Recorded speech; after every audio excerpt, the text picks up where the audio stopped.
In the quiet village of Abaca, there lived a girl who would make even the bravest men tremble. Her name was Uku, and she wasn't just another pretty face in the crowd. While other women smiled and played by the rules, Uku had a different plan. She was a storm wrapped in human form, a hurricane that swept through the village, leaving broken expectations and bruised egos in her wake. Picture this, a woman so beautiful that men would stop and stare, but so fierce that those same men would quickly look away in fear.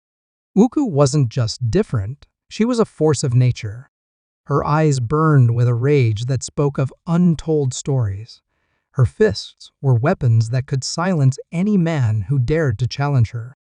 In a world where women were expected to be quiet and submissive, Uku stood tall, declaring war on anyone who tried to control her. From the moment she walked into the market, people knew something was different. While other girls giggled and whispered, Uku moved like a warrior. One wrong look, one wrong move, and you'd find yourself on the ground, nursing a bruise and wondering what hit you. The men of Abaca learned quickly Uku was not a girl to be messed with. She was a legend in the making, a story that would be whispered around fires for generations to come. But why was she so angry? What drove this beautiful, terrifying woman to fight every man who came near her? This is a story that goes far deeper than simple anger. This is a tale of survival, of pain, and of a strength that would change an entire village forever. Even with her daunting reputation, some men in the village could not resist the allure of Uku's beauty. They dreamed of marrying her, convinced that they could be the one to change her heart. Many believed that kindness or patience might break through her tough exterior, while others thought that their charm could somehow transform her fierce nature. Each suitor approached with hope, bearing gifts and crafting sweet words to win her affection. But Uku was not easily swayed. She saw right through their facades and knew their intentions. Whenever a suitor tried to cross the invisible line she had drawn, they faced her unyielding strength. Her rejections were not gentle. They were delivered with a force that left them marked by bruises and humiliation. Even the village chief, with his esteemed standing, believed his son could succeed where others had failed. He thought Uku would be impressed by his son's high status. Yet, Uku remained indifferent to such titles. When the chief's son attempted to charm her, she responded with a punch so powerful it knocked out 2 of his teeth.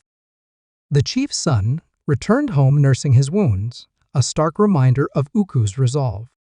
The chief, though upset, understood that challenging Uku would be fruitless. This incident solidified Uku's stance in the village. No matter who attempted to approach her, she would not yield. The tales of her strength and the vivid accounts of her encounters spread across Abaca, reinforcing the lesson that Uku was not to be trifled with. The village elders, however, were anxious about the implications of her behavior. They pondered over the reasons behind her actions, her unyielding strength against men, and the stories that followed her every move. Concerned for the harmony in the village, they decided it was time to address the issue directly, to speak with Uku and uncover the root cause of her animosity. The stakes were indeed high. Each encounter with Uku carried the risk of physical and emotional scars, and the village was left in a state of tense anticipation, wondering if the mystery of Uku's fierce independence would ever be unraveled. One morning in Abaca's busy market, an incident occurred that would strengthen Uku's fearsome reputation even more. The market was crowded, filled with the usual sounds of bargaining and chatter. Uku moved through the crowd with her usual serious expression, carefully selecting vegetables. The other villagers gave her plenty of space, knowing better than to get too close. But a young man, not paying attention to where he was going, accidentally bumped into her. Without hesitation, Uku's hand flew through the air, delivering a slap so powerful that the sound echoed through the market. Everyone froze. The entire marketplace fell silent, all eyes fixed on the scene. The young man's face turned bright red from the impact, and his eyes filled with terror. Trembling, he bowed repeatedly, mumbling, I'm sorry. I'm sorry," before running away as fast as his legs could carry him. The women in the market whispered among themselves, shaking their heads. Some remembered similar incidents, but no one dared to speak up. They all knew better than to interfere with Uku's business. The market slowly returned to its normal activities, but the fear of Uku grew stronger in everyone's hearts. As word of the market incident spread, more stories about Uku began to surface.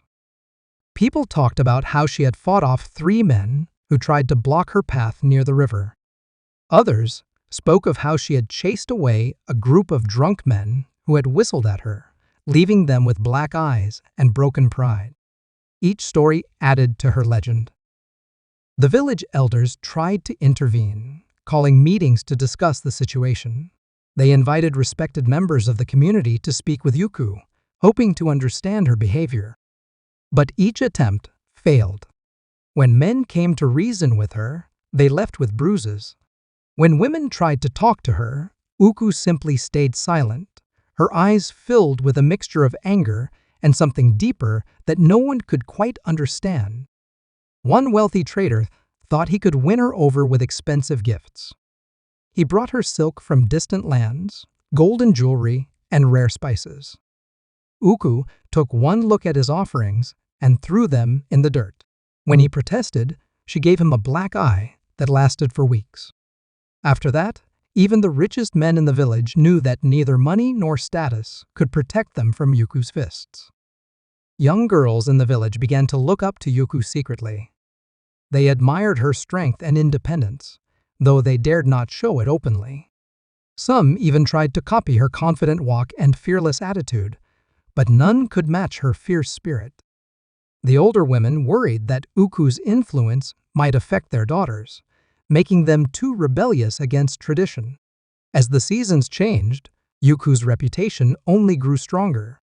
She became known not just in Abaka, but in neighboring villages as well. Men from other communities who heard about her beauty would come to see for themselves, but they quickly learned why the local men stayed away. Uku's strength seemed to grow with each confrontation, and her determination to keep men at a distance never wavered. The village had never seen anyone like her before, a woman who not only refused to follow traditional roles, but who actively fought against anyone who tried to force her into them. She worked her own land, carried her own water, and built her own house, never accepting help from any man. If someone offered assistance, they quickly regretted it. Uku made it clear she needed no one, and she would rather fight than accept any man's help. During a particularly hot afternoon, Uku was walking back from the stream, carrying a heavy water pot. The path was rough and uneven, causing her to slip on a loose rock. She fell hard, her water pot shattering and her ankle twisting painfully. As she tried to stand, a farmer who had been working nearby saw her struggling and rushed to help. This simple act of kindness would become another infamous story in the village. The farmer, an honest man named Kanu, only wanted to help stop the bleeding from her cut foot. But before he could even explain, Uku's fist connected with his face. "Don't you dare touch me," she screamed, her eyes burning with rage. The farmer, holding his swollen jaw, tried to explain his intentions, but Uku wouldn't listen. Following the village's strict rules that men must never hit women back, Kanu could only stumble away, leaving Uku alone with her injury. Word of this incident spread quickly through Abaka. "She beat a man who only tried to help her," people whispered. Even those who had defended Uku before found this hard to justify. But still, no one confronted her about it. Just when the village thought things couldn't get more intense, the Prince of Abaka became interested in Uku. Unlike other men, he was fascinated by her strength and independence. The prince, named Adebayo, began visiting Uku's home, bringing expensive gifts, colorful fabrics, rare fruits, and precious jewelry. To everyone's surprise, Uku didn't immediately chase him away. She remained cautious, but allowed him to visit. The villagers watched this development with great interest. Maybe the prince will be different, they whispered. Maybe he can win her heart. For several weeks, the prince continued his visits. Yuku never smiled at him or showed any warmth, but she didn't fight him either. This gave the prince false confidence. One evening, as they walked by the stream, the prince made a grave mistake. Thinking Uku had finally softened towards him, he reached for her hand. The reaction was explosive. Uku's fist struck his chest with such force that he stumbled backward. Before he could recover, she landed another powerful blow to his face. The prince's guards watched in horror as their master fell to the ground, bloodied and bruised. The prince, who had never been struck by anyone in his life, lay there gasping for air. His fine clothes were torn and dirty, his face swollen and bleeding. His guards rushed to help him, carrying him back to the palace. As they lifted him, Uku stood there, unfazed by the fact that she had just attacked royalty. The news of the prince's beating spread through the village like wildfire. People couldn't believe Uku had dared to attack the prince himself. Even those who had witnessed her strength before were shocked by this bold act. The village buzzed with speculation about what would happen next. Surely, they thought, there would be serious consequences for attacking the prince. But Yuku showed no signs of fear or regret. She continued her daily routines as if nothing had happened, while the village held its breath, waiting for the king's response. When Uku arrived at the palace after being summoned by the king, the courtyard was packed with villagers eager to witness what would happen. The king sat on his throne, his face dark with anger over his son's beating. But Yuku walked in with her head held high, showing no fear. "Why did you attack my son?" The king's voice boomed across the courtyard. The crowd waited, but Yuku remained silent. The king demanded an answer again, his voice growing louder with each command. Finally, something changed in Yuku's expression. For the first time, the villagers saw her strong facade crack. Tears began to fill her eyes, surprising everyone who had never seen her show any emotion except anger. Her voice trembled as she began to speak, "My father." She started, and the crowd leaned in closer to hear. "The man who should have protected us. He was a monster." The courtyard fell silent as Yuku revealed her painful past. "Every day, he would beat my mother.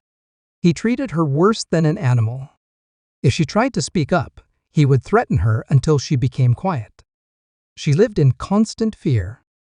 Uku's voice cracked with emotion, but she continued. "When my mother was pregnant, they had a small argument. Something so tiny, but my father." Uku paused, fighting back tears. "He beat her so badly that she lost the baby. And soon after, she lost her life too." The villagers gasped, many women covering their mouths in horror. But Yuku's story wasn't finished. After her father's death, she went to live with her uncles, hoping for a better life. Instead, she found more cruelty. Her uncles brought different women to their house, treating them terribly. They forced themselves on these women using harsh words and violence. Their own wives lived in fear, often sporting bruises and unable to stand up for themselves. "I watched all of this as a young girl," Yuku said, her voice growing stronger. "I saw how men used their strength to make women feel small and weak. I couldn't save my mother. I couldn't help those other women. But I promised myself that no man would ever treat me that way." The village women listened with tears in their eyes, many of them understanding Uku's pain all too well. The men in the crowd lowered their heads in shame, especially those who had tried to force their attention on her. The prince, still bearing the bruises from their encounter, now looked at Yuku with different eyes. He stood up, surprising everyone, and spoke. "I am sorry," he said. "I tried to control you just like those men did. I was wrong." The king, moved by Uku's story, made a declaration that day. He announced new laws protecting women in the village, promising severe punishment for any man who abused his wife or any other woman.